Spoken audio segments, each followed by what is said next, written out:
नमस्कार भावांनो, हिंदकेसरी मैदानामध्ये आपलं सर्वांचं स्वागत आहे.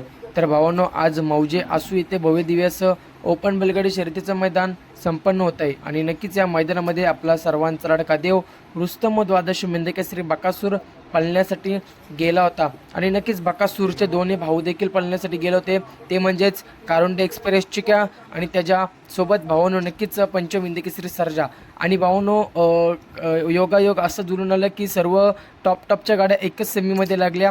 बकासूर विरुद्ध कारुंडा एक्सप्रेस चिक्या विरुद्ध पंचम हिंदकेसरी सर्जा अशी लढत बघायला मिळाली सेमीफायनल 5मध्ये.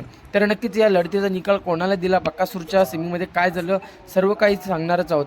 तर भावांनो, नक्कीच आज ड्रोनचा तुम्ही व्हिडिओ पाहिला असेल तर त्याच्यात सर्व काही दिसतोय की बकासूर पहिले गाडी सुटली तेव्हा खूप चांगला पळत होता, नंतरला जसा निकाल रेस जवळ आली तशी गाडी दाबत पळायला लागली, कारण आज देखील गाडी कडेने लागली होती.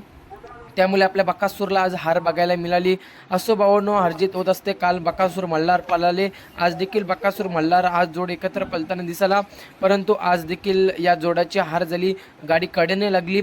असो, आणि या तुम्हाला तर सर्व प्रश्न पडला असेल की या लढतीचा निकाल कोणाला दिला, तर कारुंडे एक्सप्रेस चिक्या आणि चिक्याचा पैरा होता तो म्हणजे बबलू चाचा यांचा राजा यांना निकाल दिलेला आहे. भावांनो, धन्यवाद.